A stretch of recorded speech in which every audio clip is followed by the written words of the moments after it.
اصل مسئلہ یہ ہے کہ ایک طبقہ ہے جو بظاہر کلمہ تو پڑھتا ہے، مسلمان ہونے کا دعویٰ بھی کرتا ہے، لیکن ان کی سوچیں اور ان کے نظریات اسلام کا انداز اور اسلام کا حلیہ اس طرح سے بگاڑتے ہیں کہ کسی طور بھی دین کی کوئی بھی اثر صورت اور روح باقی نہیں رہتی۔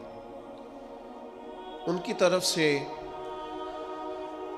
یہ بات کہنے اور سننے کو ملتی ہے کہ علماء، مبلغین، واعظین وہ نیک اعمال پر اخروی اجر بتاتے ہیں، تو ہماری دنیا کا کیا بنے گا؟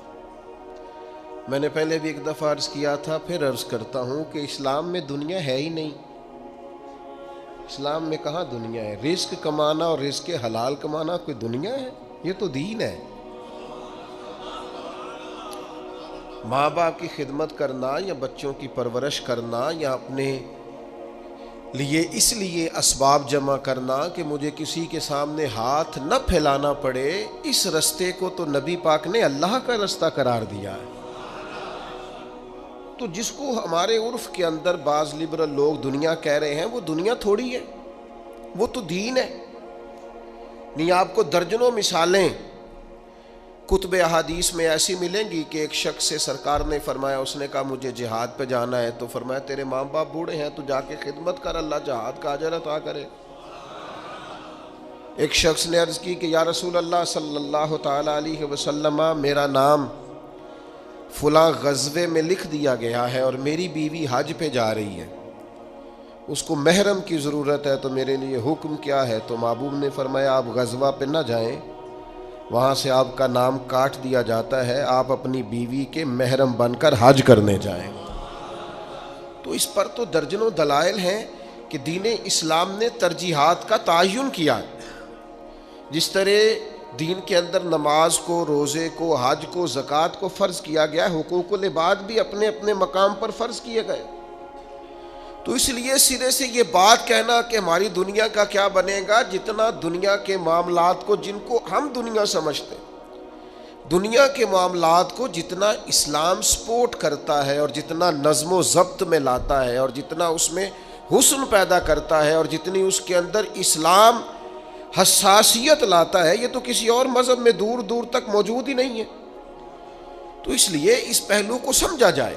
اب دیکھیے قرآن مجید فرقان حمید کی سورہ نحل کی ایک آیت کریمہ کا میں نے ایک حصہ تلاوت کیا۔ ایک تو اسی سورہ مبارکہ کی ایک آیت میں نے تلاوت کی تھی جس میں اللہ نے فرمایا جو بھی اچھے عمل کرے، من عمل صالحا من ذکر او انثی وہو مؤمن فلنحیینہ حیاۃ طیبہ، جو بھی اچھے عمل کرے، چاہے مرد ہو چاہے عورت، شرط یہ ہے کہ مومن ہو، ہم اسے پاکیزہ زندگی عطا فرمائیں گے، اس کی زندگی کے شب و روز کو حیات طیبہ بنا دیا جائے گا۔ اب یہ آیہ کریمہ بھی سورہ نحل میں موجود ہے۔ اللہ کریم نے ارشاد فرمایا للذین احسنوا فی ہذہ الدنیا حسنہ۔ یہ جو حسنہ کا لفظ ہے قرآن میں، یہ بڑا ہی حسین ہے۔ فرمایا وہ لوگ جنہوں نے اس دنیا میں بھلائی کی، ہم نے دنیا میں ان کے لیے بھلائی رکھی ہے، یہاں بھی انہیں بھلائی ملے گی، انہیں ان کی نیکیوں کا اجر دیا جائے گا، ان کی زندگی کو خوبصورت بنا دیا جائے گا، ان کے احوال کو مرتب کر دیا جائے گا۔ حضرت عبداللہ ابن عباس رضی اللہ تعالیٰ عنہ ارشاد فرماتے ہیں جو آدمی نیک عمل کرتا ہے، اللہ اس کے دل کو اطمینان دیتا ہے، چہرے کو رونق دیتا ہے اور وقت میں برکت پیدا فرما دیتا ہے۔ اس کے لیے اللہ تبارک و تعالیٰ یہ آسانیاں پیدا کرتے، للذین احسنوا فی ہذہ الدنیا حسنہ، ان لوگوں کے لیے جو اس دنیا میں بھلائی کریں گے، اللہ تبارک و تعالیٰ نے بھلائی رکھی ہوئی ہے۔ یہ کیسے ہو سکتا ہے کہ کوئی شخص بھلائی کرے دنیا کی زندگی میں رہ کر اور پھر وہ نقصان اٹھائے؟ تو یاد رکھیے گا اور اس بات کو اچھی طرح سمجھیے گا کہ نیک اعمال کرنے پر انسان کی دنیاوی زندگی میں بھی برکات نازل ہوتی ہیں، اس پہ رحمتیں نازل ہوتی ہیں۔ دیکھیے، ایک ہے آئین، دنیاوی قانون، اسباب کا قانون۔ اسباب کا قانون یہ ہے کہ آگ جو ہوتی ہے وہ جلا دیا کرتی ہے، پانی سے پیاس بجھتی ہے، کھانا کھانے سے بھوک ختم ہوتی ہے۔ یہ دنیاوی قانون ہے۔ ایک ہے روحانی اور رحمانی قانون، وہ یہ ہے کہ آگ ہمیشہ جلاتی ہے، لیکن اگر رب چاہے تو جناب ابراہیم علیہ السلام کو نہیں جلایا کرتا۔ یہ رحمان کا قانون ہے، یہ روحانی معاملہ ہے۔ ویسے تو انسان کھانا کھاتا ہے تو اس کی بھوک مٹتی ہے، لیکن نبی پاک علیہ الصلوۃ والسلام نے فرمایا بیمار کے ساتھ ضد نہ کرو، اس لیے کہ اس کا رب اسے کھلا بھی دیتا ہے اور پلا بھی دیتا ہے۔ اس کا پیٹ بھرا ہوا ہوتا ہے، اس کو بھوک نہیں لگ رہی ہوتی۔ یہ کیا ہے؟ یہ روحانی قانون۔ ہم دنیا کے اندر کاروبار کرتے ہیں، تجارت کرتے ہیں، محنت کرتے ہیں، جد و جہد کرتے ہیں۔ آپ ذرا تھوڑا سا اپنے ارد گرد ماحول کا جائزہ لیجئے گا، آپ کو محسوس ہوگا کچھ لوگ بہت تیز ہیں، بہت پھرتیلے ہیں، سوسائٹی کے اندر جتنے چلن ہیں ان سب سے وہ آگاہ ہیں، زمانے کی پیچ و تاب کو پورے طور پر جانتے ہیں، کس وقت کون سا مال خریدنا ہے، کون سا بیچنا ہے، ہر چیز سے انہیں پوری شناسائی، کس محفل میں جا کے کون سا رنگ اختیار کرنا ہے انہیں سب پتہ ہوتا ہے۔ یہاں اگر میں چلوں گا اور میں چڑھائی کر دوں گا تو سامنے والا لچک دکھا دے گا، انہیں خبر ہوتی ہے۔ لیکن ایسے لوگ زندگی کی دوڑ میں اکثر آپ کو پیچھے رہتے ہوئے دکھائی دیں گے۔ بہت تیز ہیں، بہت سمارٹ ہیں، سب جانتے ہیں، دین کا بھی پتہ ہے، دنیا کا بھی پتہ ہے، سیاست کا بھی پتہ ہے، مختلف تہذیبوں سے بھی آگاہ ہے، لیکن پیچھے رہ گئے۔ کچھ لوگ آپ کو ایسے ملیں گے بظاہر بھولے بھالے ہیں، سیدھے سادے ہیں، پر مٹی میں ہاتھ رکھتے ہیں اللہ سونا بنا دیتا ہے۔ وہ جو لوگوں کے پاس بہت ساری دنیاوی معاملات ہیں وہ بظاہر ان کے پاس موجود نہیں ہیں۔ ان کو بہت سارے لوگ کہتے ہیں یار یہ کبھی مجھے یہ والا ہنر آتا ہوتا، یا جس طرح اس شخص کے پاس سرمایہ ہے میرے پاس ہوتا تو میں 10 کے 20 اور 20 کے 40 منٹوں میں کر کے دکھاتا۔ یاد رکھنا کئی دفعہ انسان پر ایسا وقت آتا ہے کہ اس کے لیے ایک رکاوٹ بھی رستے میں باقی نہیں رہتی۔ وہ جدھر جدھر جاتا ہے دروازے کھلتے جاتے ہیں، جن رستوں پر وہ سفر کرتا ہے وہ رستے اس کے لیے آسان ہوتے جاتے ہیں۔ بڑی لمبی چوڑی دشوار گزار گھاٹیاں ہوتی ہیں، لیکن یہ قدم رکھتا ہے تو رستے سمٹتے چلے جاتے ہیں۔ خود اسے احساس ہوتا ہے کہ یار میں پلٹ کر دیکھتا ہوں تو میں تو وہ کر ہی نہیں سکتا تھا جو مجھ سے ہو گیا، یہ میرے لیے ممکن، یہ میں نے کر لیا، یہ مجھ سے ہو گیا، دروازے کھل جاتے ہیں۔ تو اللہ کا قرآن کہتا ہے کچھ لوگ ایسے ہیں جن کے لیے اللہ زمین و آسمان کی برکتوں کے دروازے کھول دیتا ہے۔ زمین بھی دروازے کھولتی ہے اور آسمان بھی، تو شرطیں کتنی ہیں؟ اب تو ہر آدمی چاہتا ہے میرے لیے زمین و آسمان کے دروازے کھل جائیں، شرطیں کتنی؟ صرف 2۔ کیا عمل کرنا ہے؟ صرف 2 کام، صرف 2 شرائط۔ یہ قرآن مجید ہے، سورہ اعراف ہے۔ فرمایا اگر یہ بستیوں والے ایمان لے آتے اور تقوی اختیار کرتے، ایمان لاتے اور متقی ہو جاتے، اللہ سے ڈر کے وقت گزارتے، تو کیا مالک تو صرف انہیں آخرت میں ہی اجر دے گا؟ صرف صبح قیامت ہی ایمان اور تقوی پر جزا مرتب ہوگی؟ تو فرمایا اگر بستیوں والے ایمان لاتے اور تقوی اختیار کرتے لفتحنا علیہم برکات من السماء والارض، ہم ان پر زمین و آسمان کی برکتوں کے دروازے کھول دیتے۔ اگر یہ ایمان لے آتے لفتحنا علیہم برکات من السماء والارض، تو دروازے کھول دیتے زمین و آسمان کی برکتوں، ہم ان پر دروازے کھول دیتے۔ شرط صرف 2، ایمان لائیں اور تقوی اختیار کریں۔ جو بھی کام کریں اللہ سے ڈر کے کریں، مومن اور متقی بن کے کریں، لین کریں دین کریں، خریداری کریں فروخت کریں، حقوق العباد کا معاملہ، حقوق اللہ کا معاملہ، ہر معاملے میں اگر یہ اپنے رب کریم کی رضا کو پیش نظر رکھیں گے تو ایسا نہیں ہوگا کہ نیک لوگ نانے جوی کے محتاج رہیں، ایسا نہیں ہوگا کہ جو لوگ کفر کرنے والے ہیں وہ تو آسودہ زندگی گزاریں اور مومن مجبور اور تہی دست اور تنگ دامن زندگی گزارے۔ مالک کہتا ہے تو تقوی تو اختیار کر، تو پکا مومن تو بن، میں زمین آسمان کی برکتوں کے دروازے کھول دوں گا۔ اور بالکل اسی مضمون کو سورہ طلاق کے اندر بیان فرمایا، بالکل اسی مضمون کو۔ بعض اوقات ایسا ہوتا ہے انسان مسائل میں گھر جاتا ہے اور اسے چاروں جانب سے راستے بند نظر آتے ہیں، اسے محسوس ہوتا ہے کہ یار اس وقت تو میں وہی ہوں جس کے ارد گرد اتنے لوگ ہوتے تھے، یہ اچانک کیا ہوا؟ ہر طرف سے مشکلات نے گھیر لیا ہے۔ دکھ آئے ہیں تو اکٹھے ہی آ گئے ہیں، آزمائشیں آئی ہیں تو بیک وقت آ گئی۔ تو اللہ کریم نے سورہ طلاق میں ارشاد فرمایا ان ساری مشکلات سے نکلنے کا بھی یہی رستہ ہے، وَمَن يَتَّقِ اللَّهَ يَجْعَل لَّهُ مَخْرَجًا، جو اللہ سے ڈرے گا اللہ ہر مشکل سے نکلنے کے لیے اسے رستہ عطا فرما دے، اللہ اس کے لیے اسباب پیدا کر دے، اسے خبر ہی نہیں ہوگی، اسے پتہ ہی نہیں چلے گا، وَيَرْزُقْهُ مِنْ حَيْثُ لَا يَحْتَسِبُ، اللہ فرماتے ہیں وہاں سے رزق دوں گا اس نے کبھی سوچا بھی نہیں ہوگا، گمان تک نہیں گیا۔ شرط کیا ہے؟ وَمَن يَتَّقِ اللَّهَ، اگر اللہ سے ڈرے، چالاکیاں نہ کرے، تیزیاں نہ دکھائے، سب کچھ شیشے میں نہ اتارے، خوشامد کر کے ہر آدمی کو قائل نہ کرے، جھوٹ کا سہارا نہ لے، زبان کی تیزی کے ساتھ اس کو بھی رکھنا ہے اس کو بھی رکھنا ہے، اس سے بھی میری دوستی اس سے بھی میری دوستی، میں ساری سوسائٹی کو، آپ فکر نہ کریں اگر آپ کسی کو شیشے میں اتار رہے ہیں تو وہ بھی آپ کو شیشے میں اتار رہا ہے، بڑے بھولے بھالے بڑے اللہ والے ریاض آپ کو بس ہم ہی جانتے ہیں، اسے بھی ساری ہی خبر ہے، وہ بھی سب جانتا ہے۔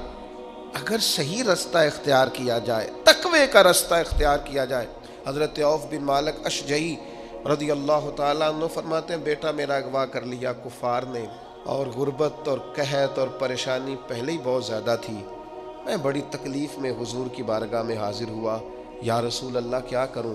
تو کریم فرمانے لگے رب سے ڈر، اللہ پہ بھروسہ کر، لا حول شریف کی کثرت کر۔ فرماتے ہیں ابھی ہم نے 1-2 تسبیح بھی پوری نہیں پڑھی تھی، دروازے پہ دستک ہوئی، بیٹا بھی آ گیا اور 400 بکریاں بھی ساتھ لایا۔ اتنی جلدی کرم نوازی، اتنی جلدی رحمت؟ میں نے کہا بیٹا کیا ہوا؟ کہنے لگے ابا جی کچھ لوگوں نے اغوا کیا تھا، مجھے باندھ رکھا تھا، اچانک میں نے ہاتھ ہلایا تو رسیاں بھی کھل گئیں، باہر نکلا تو وہ غائب تھے، تھا ہی کوئی نہیں، اور اس حویلی میں 400 بکریاں تھیں، میں نے دروازہ کھول کے ذرا انہیں ہانکا ہے تو وہ 400 کی 400 میں سے بھاگی بھی کوئی نہیں، ساری ساتھ آ گئی ہیں، کرم ہو گیا۔ تو آپ فرماتے ہیں میں حضور کی بارگاہ میں حاضر ہوا، یا رسول اللہ ان بکریوں کا کیا کرنا ہے؟ تو فرمایا میرے رب نے تجھے عطا کی ہے، یہ مال غنیمت ہے، تیرے لیے جائز ہے۔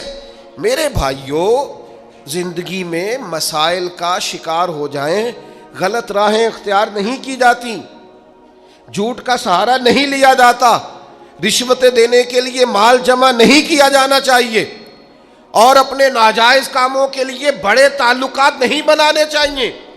کھانے کھلائے جا رہے ہیں، دعوتیں پکائی جا رہی ہیں، لوگوں کو بلایا جا رہا ہے، کارڈ تقسیم ہو رہے ہیں، تعلقات بن رہے ہیں، کس لیے؟ یہ لوگ مشکل وقت میں کام آئیں گے، تجربہ کر کے دیکھ لینا، جس کی جیب کارڈ سے بھری ہوئی ہے نا مختلف لوگ، ٹائم آنے پہ ملتا ہی کوئی نہیں، ہاں آدھے سے زیادہ تو نمبر ہی بند ملتے ہیں۔ وہ کہاں میرے عزیز، وہ کسی نے کہا تھا وہ تیری آنکھ ہو یا سنگ ملامت کی چبھن، کون پہنچا ہے میرے درد کی گہرائی تک، دور شہرت میں تو یاروں نے کیا یاد بہت، پر ساتھ آیا نہ کوئی کوچہ رسوائی تک۔ مشکل حالات میں کون ملتا ہے؟ ساری عمر ہی آٹا گد ہے، لکھاں کیتے نہیں پیڑے، تو جدو وقت آیا ہی محمد بخشا کوئی نہیں بیٹھا نیڑے، اس وقت میں اللہ فرماتے ہیں تو مجھ سے ڈر، میں تیرے لیے رستہ بنا دوں گا، تجھے گنجائش دوں گا، تیرے حالات ٹھیک کر دوں گا، لیکن شرط کیا ہے؟ اللہ سے ڈرا جائے، غلط راہوں کا انتخاب نہ کیا جائے، اپنے مالک کی طرف توجہ کی جائے، اپنے مسلح کو آباد کیا جائے، رب کریم کی جانب انسان رجوع کرے۔ اگر وہ اللہ کی جانب رجوع کرے گا، رب کریم سے ڈرے گا، اس کے حضور اپنی توجہ کو مبذول کرے گا، تو اللہ تبارک و تعالیٰ اس کے لیے بڑی جلدی رستہ پیدا کر دے گا۔ اور یہ تجربہ ڈھیر سارے لوگوں نے کیا اور وہ اس تجربے پر کامیاب بھی ہوئے۔ اور پھر ہم جائز اور ناجائز مال اکٹھا کر کے نا، ہم سے جب کوئی شخص پوچھتا ہے کہ کس کے لیے جمع کر رہے ہو؟ بچوں کے لیے۔ آپ ناراض نہ ہوئیے گا، بچے تو بیچارے بالغ ہونے کے بعد کہتے ہیں ابا جی سے کہ وہ اگر آپ ایک پلاٹ بیچ دیں تو میں کاروبار کر لوں، تو وہ تو بیچ ہی نہیں رہے، تو شروع سے تو آپ کہہ رہے تھے بچوں کے لیے جمع کر رہا ہوں۔ کہاں ہے بچوں کے لیے؟ یہ تو آپ کے نام ہے، ہر چیز پر قبضہ آپ کا ہے، کنجیاں ساری آپ کے پاس ہیں، ہر چابی آپ کی دسترس میں ہے بھائی، کہاں ہے بچوں کے پاس؟ سن لو اور یاد رکھنا، اللہ کی کتاب کا فیصلہ یہ ہے، اگر آپ چاہتے ہیں کہ میرے بچے میرے بعد کسی پریشانی کا شکار نہ ہوں تو اس کے لیے باپ کا امیر ہونا ضروری نہیں، باپ کا نیک ہونا ضروری ہے۔ آپ یہ سمجھتے ہیں کہ میں بہت زیادہ بینک بیلنس چھوڑ کے جاؤں گا تو پیچھے میری اولاد آسودہ زندگی گزارے گی؟ میں بہت ساری زمین جائیداد چھوڑ جاؤں گا تو یہ خوشحال وقت گزاریں گے، انہیں کوئی تکلیف نہیں آئے گی؟ ایسا نہیں ہے۔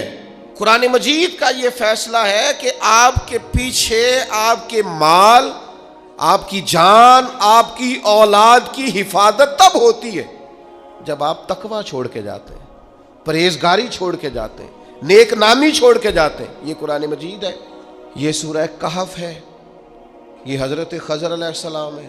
یہ ایک گاؤں میں گئے ہیں جناب موسیٰ کلیم علیہ السلام کے ساتھ، گاؤں والوں نے مہمان نوازی کوئی نہیں کی، لیکن اللہ کے ان پاک باز لوگوں نے ایک گرتی ہوئی دیوار سیدھی کر دی ہے۔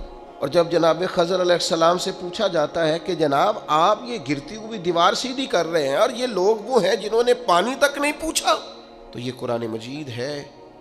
رب کریم فرماتا ہے جناب خضر علیہ السلام نے فرمایا یہ دیوار 2 یتیم بچوں کی ہے، ان کی ملکیت ہے یہ جگہ، اور اس جگہ کے نیچے ان کا باپ خزانہ چھوڑ گیا ہے اپنے بچوں کے لیے۔ اگر یہ دیوار گر جاتی، خزانہ ظاہر ہو جاتا تو ان بچوں کا مال لٹ جاتا۔ آپ نے یہ نیکی کیوں کی؟ تو اللہ کا قرآن کہتا ہے جناب خضر نے کہا وَكَانَ أَبُوهُمَا صَالِحًا، یہ نیکی اس لیے کی ہے کہ ان کا باپ نیک آدمی تھا، ان کا والد ایک صالح آدمی تھا۔ ابوہما صالحا۔ حضرت عبداللہ ابن عباس اس آیہ مبارکہ کی تفسیر میں فرماتے ہیں یہاں بچوں کی نیک نامی کا ذکر ہی کوئی نہیں، بچوں کا نام ہی نہیں کہ بچے نیک تھے کہ بد تھے، صالح کے بچے ہیں نیک ہی ہوں گے، گمان یہی ہے کہ نیک ہیں، پرہیزگار ہیں، لیکن فرماتے ہیں یہاں صالحیت کا ذکر ہے تو اولاد کی نہیں، باپ کی۔ آپ فرماتے ہیں سن لو لوگو، یاد رکھو، صالحیت چھوڑ کے جانا اور پھر اگر تم نیک نامی چھوڑ کے جاؤ تو پھر اپنے بچوں کے لیے پریشان نہ ہونا، رب کی رحمت ان کی حفاظت کرے گی۔ تمہاری فصل کو کوئی برباد نہیں کرے گا، تمہارے خزانے کو کوئی لوٹے گا نہیں، تمہارے پیچھے تمہاری اولاد اور تمہارا گھر ویران نہیں ہوگا۔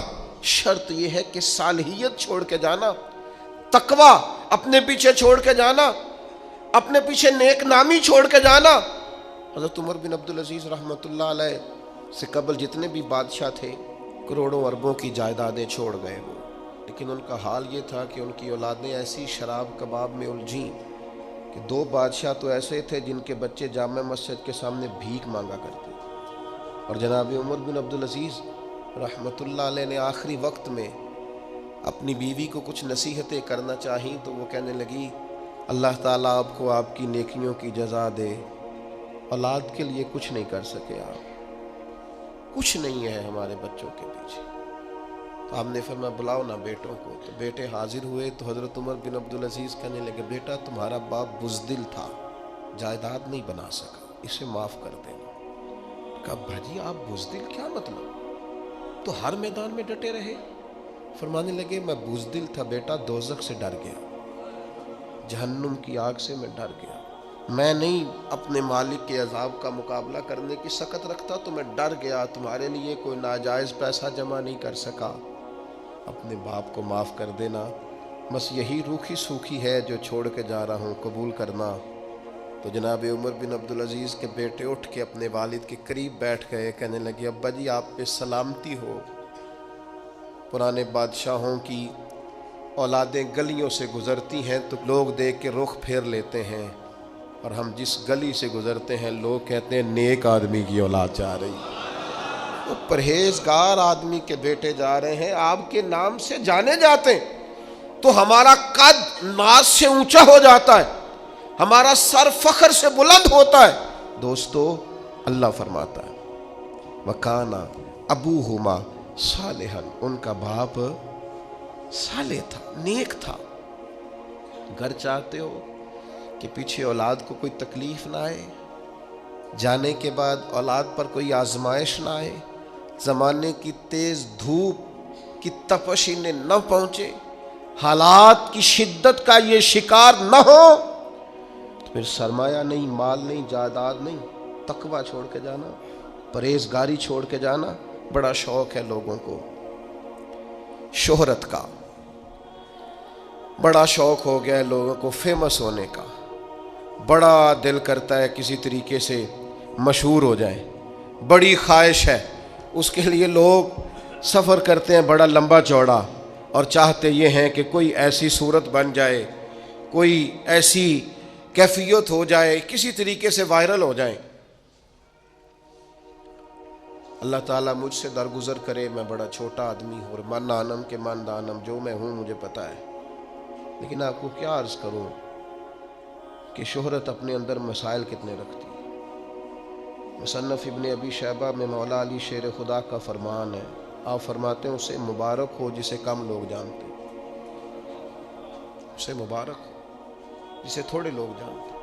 یہ جو ہے یہ بھی اللہ کا فضل ہے، اللہ تعالیٰ معاف کرے، لیکن جو عرض کرنا چاہتا ہوں وہ یہ ہے کہ ایک تو یہ ہے کہ خدائی معاملہ ہو گیا شہرت ہو، اور ایک یہ ہے کہ حصول شہرت کی کوشش کرنا، جد و جہد کرنا اور خواہش پیدا کرنا۔ ہم تو بعض اوقات بڑی شرم محسوس کرتے ہیں، تکلیف ہوتی ہے، کوئی صورت ہی نہیں رہ گئی، سفید داڑھی والا ہے یا خاتون ہے یا داڑھی شریف رکھا ہوا شخص ہے، وہ صرف وائرل ہونے کے لیے ایسی حرکات کر رہا ہے جو کسی مہذب معاشرے میں کبھی کوئی نہیں کرتا۔ ہم نے کیا ساری قوم کو اداکار بنانا ہے؟ کیا سب کا وائرل ہونا ضروری ہے؟ کیا ہر شخص کے لیے شہرت اچھی ہوتی ہے؟ یہ بڑی آزمائش ہے، یہ بڑی تکلیف ہے۔ میں بڑے دکھ کے ساتھ یہ بات آپ کی خدمت میں عرض کرتا ہوں کہ میں ایسے مشہور لوگوں کو جانتا ہوں جو حرم مدینہ اور حرم مکہ میں جا کے چند گھنٹے مسجد میں بیچارے نہیں بیٹھ سکتے، لوگ بیٹھنے نہیں دیتے، کبھی یہاں بیٹھے ہیں، کبھی وہاں بیٹھے ہیں، کبھی کسی سے چھپ رہے ہیں، اس لیے کہ وہ وائرل ہیں اور وہ آ جاتے ہیں لوگ سارے۔ اور اب تو خیر آپ کوئی کام کر ہی نہیں نہ سکتے، کچھ نہیں کر سکتے آپ۔ میں نے ایک جگہ جماعت کرائی، آپ کو پتہ ہے مجھے تکلیف ہے پیر میں، ایک زمانہ ہو گیا میں جماعت کرانا چھوڑ دیے، جماعت کرائی تو اس کی پوری مووی بن گئی۔ جو مجھے بنا کے بھیج رہے تھے میں نے ان سے پوچھا مجھے یہ بتائیے کہ مغرب کی جماعت کا ٹائم تھا، تینوں رکعتوں کی آپ نے ریکارڈنگ کی ہے، اس کا مطلب ہے آپ نے جماعت چھوڑ دی اور آپ ریکارڈنگ کرتے رہے؟ اتنا الجھاؤ کہاں سے آ گیا ہمارے یہاں؟ اتنی وہ پھر ایک اور بڑا خوبصورت نعرہ ہے، وہ جی تصویر اس لیے بنانی ہے ذرا یاد رہتی ہے، تو میں نے کہا غوث پاک تو ہمیں کبھی نہیں بھولے، فوٹو تو کوئی بھی نہیں ان کی ہمارے پاس، خواجہ اجمیر ہمیں آج تک یاد ہیں، ان کی تو کوئی فوٹو نہیں ہے ہمارے پاس، داتا علی اجمیری صدیاں گزر گئیں، بھول گئے ہیں دنیا کو، دکھائیں فوٹو ان کی کس کے پاس ہے؟ فوٹو سے یادگیری رہنی ہے؟ کمال ہے بھئی، یادگیری کا بھی خوبصورت حوالہ ہم نے تلاش کیا ہے۔ تو میرے عزیز، ایک شہرت وہ ہے جو خدائی ہے، جو خدائی ہے، وہ اگر ملے تو پھر کیا بات ہے، قرآن کہتا ہے وہ بھی ملے گی۔ کس کو؟ ان الذین آمنوا وعملوا الصالحات سیجعل لهم الرحمن ودا، فرمایا بے شک وہ لوگ جو ایمان لانے کے بعد نیک عمل کریں، رحمان لوگوں کے دلوں میں ان کی محبت پیدا فرما دے۔ سیجعل لهم الرحمن ودا، رحمان لوگوں کے دلوں میں محبت پیدا کر دے گا، انہیں شہرت کشید نہیں کرنی پڑے گی، انہیں ڈھونڈ ڈھونڈ کے وہ لوگ نہیں تلاش کرنے پڑیں گے جن کے ساتھ فوٹو آ جائے تو لائکس اور کومنٹس زیادہ ملتے ہیں، ادھر نہیں جانا پڑے گا۔ رحمان، اور کہاں رحمان محبت پیدا کرے گا؟ لوگوں کے دلوں میں۔ اور صحیح حدیث بخاری مسلم میں موجود ہے، نبی کریم علیہ السلام نے فرمایا جب رب کسی سے محبت فرماتا ہے تو جناب جبریل امین علیہ السلام کو بلا کر فرماتا ہے میں اس بندے سے محبت کرتا ہوں، آپ بھی محبت فرمائیے۔ اور زمین و آسمان کی مخلوق میں اعلان فرما دیجئے کہ اللہ تعالیٰ اس سے محبت کرتا ہے، لہذا سارے اس سے محبت فرمائیں۔ یہ وہ عزت اور شہرت ہے جو خدائی ہے، یہ وہ نہیں ہے جو کسی شخص کے دل میں بڑا شوق تھا، بڑا ارمان تھا، ڈھونڈتا پھرتا تھا اور وہ سارا کچھ کرنے کو تیار تھا لیکن اسے شہرت چاہیے۔ یہ خدائی ہے۔ اگر ایمان لانے کے بعد نیک اعمال کیے جائیں گے تو اللہ لوگوں کے دلوں میں محبت پیدا فرما دے، اور لوگوں کی قلبی کیفیت ہوگی، کھنچتے چلے جائیں گے لوگ. بہت ساری سہولیات بہت ساری جگہوں پہ موجود نہیں ہوتی، لیکن لوگوں کی روحیں کھنچتی چلی جاتی ہیں. کیوں؟ اس لیے کہ رحمان لوگوں کے دلوں میں محبت پیدا کر دیتا ہے. پھر ایک اور بہت بڑا مسئلہ ہے. ایک مسئلہ ہمارے ہاں یہ ہے کہ میرے خلاف لوگ سازش کر رہے ہیں، لہذا میں نے بھی ان کے خلاف سازش ہی کرنی. میرے بارے میں لوگ باتیں کر رہے ہیں، لہذا میں نے بھی 10 کی جگہ 20 کرنی. کیونکہ فلاں شخص نے میرے بارے میں یہ کیا ہے، لہذا میں نے بھی اس کے بارے میں اس طرح کا ظلم زیادتی کی گفتگو ضرور کرنی. اللہ کا قرآن فرماتا ہے کہ اگر تم کرو نا صبر اور تم اختیار کرو تقوی، تو کسی کا مکر و فریب تمہیں کوئی تکلیف پہنچا ہی نہیں سکتا. بعض اوقات ایسا ہوتا ہے کہ دشمن اپنے ہی جال میں پھنس کر مر جاتا ہے. اگر صبر کیا جائے، یہ قرآن مجید ہے، یہ سورہ آل عمران ہے. اللہ کریم نے ارشاد فرمایا وَإِن تَصْبِرُوا وَتَتَّقُوا، اگر تم صبر کرو گے اور تم تقوی اختیار کرو گے، لا یضرکم کیدہم شیئا، تو فرمایا ان کا مکر و فریب، دشمنوں کا مکر و فریب تمہارا کچھ بھی بگاڑ نہیں سکے گا، تمہیں کوئی ضرر نہیں پہنچا سکے گا کسی کا مکر و فریب. شرط کیا ہے؟ وَإِن تَصْبِرُوا وَتَتَّقُوا، صبر کرو. اور امام اعظم ابو حنیفہ رحمۃ اللہ تعالی علیہ کے والد کا انتقال ہو گیا. امام صاحب رحمۃ اللہ علیہ 3 دن تعزیت کے لیے لوگ آتے رہے، آپ بیٹھے رہے. چوتھے دن گلی سے گزر رہے تھے، آپ کے ساتھ خدام شاگرد ارادت مند بھی تھے. گلی میں گئے تو وہاں آپ کا ایک مخالف، مسلمان تھا، مومن کہلاتا تھا، پر آپ کا مخالف تھا. تو وہ چوک میں آپ کو مل گیا، السلام علیکم کے فوراً بات کرنے لگا، اے نعمان بن ثابت، میں نے سنا آپ کے والد کا انتقال ہو گیا. میں نے فرمایا ہاں. کہنے لگا مسلمان ہوں، مومن ہوں، آپ کے قبیلے کا ہوں، اپنی والدہ کا نکاح میرے ساتھ کر دیں. بڑی تکلیف والا منظر ہے، بڑی اذیت ناک بات. آپ کے محبین نے تلواروں پہ ہاتھ رکھ لیے. امام صاحب نے فرمایا اس نے نکاح کی دعوت دی ہے، ایک جائز بات کی ہے، لیکن اتنا غلط طریقہ اختیار کیا. چوکوں میں چوراہوں میں باتیں ہوتی ہیں. فرمایا میرے قدموں میں شریعت کی زنجیریں ہیں، میرا رب مجھے صبر اور تقوی کا حکم دیتا ہے. سارا حوصلہ جمع کر کے امام صاحب فرمانے لگے عدت گزرتی ہے تو آپ کا نام لے کے والدہ کی خدمت میں عرض کروں گا، اگر وہ آپ سے نکاح میں رضامند ہوں گی تو مجھے اعتراض نہیں ہوگا. یہ جملے کہے، پھر بوجھل قدموں سے 4 قدم آگے اٹھائے تو امام صاحب کے آنسو نکل گئے اور اپنے آنسو پونچھ کے کہنے لگے کئی دفعہ یہ اخلاق کتنے صبر آزما ہو جاتا ہے اور کتنی مشکل میں انسان کو لے جاتا ہے. ابھی امام صاحب اگلے چوک میں گئے تھے، وہ دھڑام سے زمین پہ گرا، اس کی روح پرواز کر گئی. لوگ دوڑے آئے، کہا حضور اس کا انتقال ہو گیا. آپ نے کیا کہا؟ کوئی بد دعا دی؟ فرمایا میں نے بد دعا نہیں دی، ابو حنیفہ کے صبر نے اس کی جان لے لی. اس نے میری والدہ کے بارے میں اس طرح چوک میں جاگ رسائی کی اور یہ انداز اختیار کیا. اسے پتا تھا کہ شریعت اسلامیہ مجھے صبر کا اور تقوی کا کہتی ہے جائز بات پر، یہ انداز جائز بات کا. فرمایا اس نے سمجھا تھا میں لاوارث ہوں، وہ جو میرے ساتھ کرے گا ہو جائے گا. فرمایا دیکھو نا، اللہ ولی ہے مومنوں کا. میرے مالک نے دستگیری فرمائی اور ابو حنیفہ کے صبر نے اس کی جان لے لی. میرے بھائیوں، میں اور بھی بہت ساری مثالیں قرآن حکیم سے آپ کی خدمت میں عرض کر سکتا ہوں، لیکن عرض یہ کرنا چاہتا ہوں کہ نیک اعمال، صالحیت، عبادت، ریاضت، تقوی، سچائی، دیانتداری، معاملہ فہمی، صبر، تقوی، مشکلات اور آزمائشوں کے باوجود اللہ کے حضور شکر کے جذبات، یہ انسان کو صرف آخرت میں ہی اجر نہیں دلائیں گے. مشکلات میں انسان کے سامنے نیکیاں بھی آ کے کھڑی ہوا کرتی ہیں. دنیاوی معاملات میں بھی نیکی انسان کے بڑا کام آیا کرتی ہے، اس کے لیے آسانی پیدا کر دیتی ہے نیکی دنیاوی معاملات کے اندر بھی۔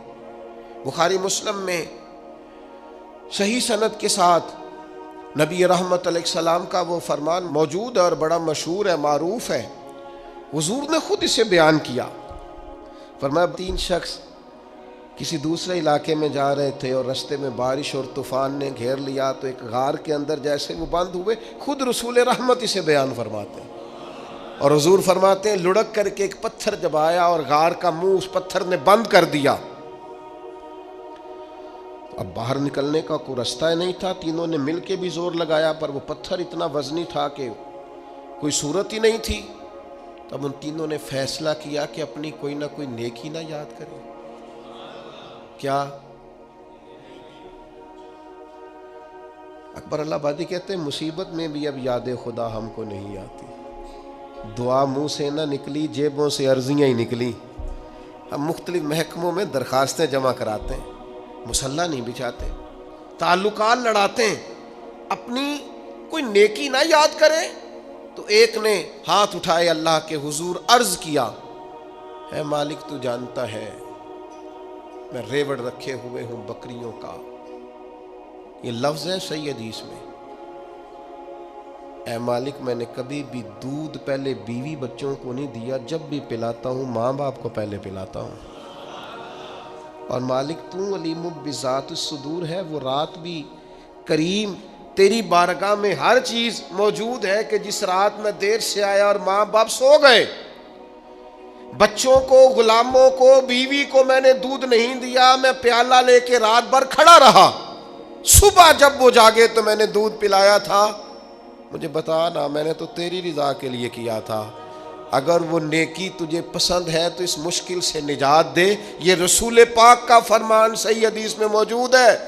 رات بھر ماں باپ کے لیے کھڑا رہا، جب اللہ کے حضور اس نیکی کے وسیلے سے دعا مانگی پتھر تھوڑا ہٹ گیا، ہوا اور روشنی کا بندوبست ہو گیا۔ کرو نا ماں باپ کے ساتھ نیکی۔ اور میں صحیح حدیث میں یہ الفاظ آپ دیکھ سکتے ہیں کہ فرمایا بیوی بچوں پر ماں باپ کو فوقیت دیتا رہا ہوں، یہ نیکی ہے میری، ماں باپ کی خدمت نہیں کرتا رہا ہوں، بیوی بچوں سے پہلے ماں باپ کو درجہ دیتا رہا ہوں۔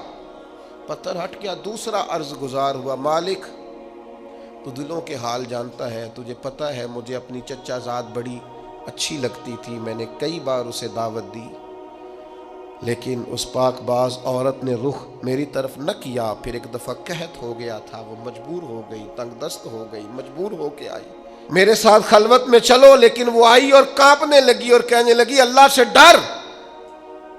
مالک وہ میرے قبضے میں تھی، میں سب کر سکتا تھا، پر تیرے لیے، تیری رضا کے لیے میں ڈر گیا تجھ سے، اگر یہ نیکی تجھے پسند ہے تو کرم فرمانا۔ حضور فرماتے ہیں پتھر تھوڑا اور سرک گیا، اور تھوڑا ان کے لیے کشادگی ہو گئی، ہوا کے جھونکے تیز آنے لگے۔ مشکلوں میں جب ہوا کے جھونکے آئیں تو وہ تیرے تعلقات کی بنیاد پر نہیں آئیں گے، تیرے تقوی کی بنیاد پر آئیں گے، تیرے تقوی کی بنیاد پر ہوا کے جھونکے آئیں گے۔ تیسرا بولا، اس نے کہا مالک میں نے مختلف لوگ مزدوری پہ رکھے ہوئے ہیں، سب کو بر وقت مزدوری دینے کا عادی ہوں، ایک شخص اپنی کچھ دنوں کی مزدوری چھوڑ گیا تھا، پھر میں نے ڈھونڈا وہ مجھے ملا نہیں، میں نے اتنے پیسے کاروبار میں لگا لیے، اے میرے کریم رب تو جانتا ہے، پھر اس سے نفع ہوتا رہا اور میں اس کے حصے کا نفع رکھتا رہا، اور پھر جب پیسے اتنے ہو گئے میں نے اونٹ بھی خریدے، بکریاں بھی خریدیں، اور بھی جانور خریدے، غلام بھی خریدے۔ سالوں کے بعد وہ شخص آیا اور کہنے لگا میں مجبور تنگ دست ہوں، میری کچھ رقم آپ کی طرف بقایا تھی، اگر مل جائے۔ تو میں نے کہا یہ غلام بھی تیرے، اونٹ بھی تیرے، بکریوں کے ریوڑ بھی تیرے؟ تو کہنے لگا مذاق کر رہے ہیں، صحیح حدیث میں موجود ہے مذاق کر رہے ہیں۔ تو میں نے کہا نہیں بھائی میں مذاق نہیں کر رہا، یہ میں نے سارا اپنے رب کی رضا کے لیے کیا ہے، تیرے لیے نہیں کیا۔ تیرا سرمایہ تھا وہ کاروبار میں لگتا رہا۔ یا ہمارے ہاں بھی پارٹنرشپ ہوتی ہے، یہاں بھی کاروبار چلنے لگے تو لوگ کہتے ہیں اب میرا تیرا گزارا نہیں، چلنے جو لگ گیا ہے، کہتے تو فارغ ہے۔ یہاں تو لوگ کرائے پر دکان دیتے ہیں، اور اگر سمجھے نا کہ وہ بیچارہ جو بیٹھا ہے دکان میں اس کا کاروبار ٹھیک چلنے لگا ہے تو کہتے تو خالی کر، مجھے خود کرنا ہے، نکل۔ اس نے اتنا پیسہ سنبھال کے رکھا۔ کریم محبوب بیان فرماتے ہیں، رسول رحمت کے لبہائے نور سے یہ جملے نکلے، فرمایا اس نے اپنی اس نیکی کا وسیلہ دے کر جو رب کے حضور بات عرض کی، چہرے پر ہاتھ پھیرے ہی تھے کہ پتھر لڑکا، راستہ خالی ہو گیا۔ اللہ کے رسول ہم نے یہ نصیحت کرنا چاہتے ہیں کہ جب تم پر مشکلات بنے نا تو نمبر نہ تلاش کرو کہ فلاں کا نمبر کہاں ہے، فلاں کا نمبر کہاں ہے، کوئی رات ڈھونڈو جو صرف رب کی رضا کے لیے گزری ہو، کوئی نیکی تلاش کرو جو فقط اللہ کے لیے کی ہو، کوئی آنسو ڈھونڈو جو تم نے کسی مسکین یتیم کے پوچھے ہو، کوئی ایسا شخص جو تڑپ کے رو رہا تھا لیکن تمہاری وجہ سے ہنسا ہو، کوئی ماں جس نے راہ جاتے تمہیں دعا دی ہو کہ بیٹا جا تو جیتا رہے، کوئی بوڑھا شخص جس نے دعا دی ہو کہ اللہ دنیا اور آخرت میں تیرا بھلا کرے، کوئی یتیم، کوئی لاوارث، کوئی کمزور، کوئی شخص جس کی روح سے تمہارے لیے دعا نکلی ہو، کوئی بیٹھا ہوا مجھے دور دعا دیتا ہے، میں ڈوبتا ہوں پر سمندر اچھال دیتا ہے۔ بھائی نیکیاں زندگی کو بھی سنوار دیتی ہیں، یہاں بھی انسان کو نفع ہوتا ہے، اس دنیا کے اندر بھی اسے بے شمار برکات نیکیوں کی برکت سے نصیب ہوتی ہیں۔ اس لیے یہ جو لبرلز ہمارے بیچارے بیٹھ کے کہتے ہیں نا مولوی صرف آخرت کی بات کرتا ہے، نا نا نا نا، دین تو جب بھی بات کرتا ہے کہتا ہے دعا یہ مانگو کہ ربنا آتنا فی الدنیا حسنہ وفی الآخرۃ حسنہ، اے اللہ دنیا بھی حسین فرما دے اور آخرت بھی حسین فرما دے۔ اسلام کسی مقام پر کسی جگہ بھی فقط آخرت کی بات نہیں کر رہا، دین تو کہتا ہے یہاں بھی سمر جائے گا تمہارا سارا کچھ ہو۔ میں نے آپ کو پہلے بھی ایک دفعہ بتایا تھا، میرا کالج میں جو کلاس فیلو سب سے زیادہ مجھے مولوی صاحب کہہ کے تنگ کرتا تھا نا، اس دور میں نا یہ بم دھماکے بڑے ہوتے تھے، تو میرا ایک قریبی دوست تھا تو وہ بڑے خوفناک انداز میں میرا نام لیتا، کالج میں داخل ہوتا کہتے مولوی کی تلاشی لے لو، اور مختلف انداز میں پھبتیاں کستا، کبھی ویسٹ کوٹ پہن کے چلے جاتے تو کہتے نیچے جیکٹ تو نہیں، تو پھر مجھے کبھی کبھی وہ یہ بھی کہا کرتا کہ یار کیا رستہ اختیار کر لیا، ذہین ترین آدمی ہو سارے کالج میں اور تم کیا مولوی بن رہے ہو۔ وہ دور بھی انجوائے کر کے گزارا، اور پھر وہ یورپ سے واپس آیا تو ڈھونڈ کے میرا نمبر فون کر کے کہنے لگا ایک تصویر نہیں مل جاتی تیرے نال، انج بھی سجن واہ واہ تے انج بھی سجن واہ واہ۔ اپنی زندگی میں مت سمجھیں آپ کہ صرف آخرت میں ہی صرف جزا ملنے والی ہے، وہ بڑا کریم ہے، وہ بڑا مہربان ہے، یہاں بھی کوئی کمی رہنے دیتا نہیں ہے۔ اس لیے خوبصورت ترین اور صبر والی، شکر والی، سجدوں والی، عبادتوں والی اور اپنی نبی پاک علیہ السلام کے اخلاق سے خیرات مانگنے والی زندگی بتا کے جائیں، اپنے لب و لہجے کو باوضو رکھیں، کردار و عمل کو طیب رکھیں، اور اپنی سوچوں کو ہمیشہ مثبت اور معنی خیز اور خوبصورت رکھیں، یہاں بھی بڑا اجر ملنے والا ہے۔ اللہ تعالی عمل کا رستہ آسان کرے۔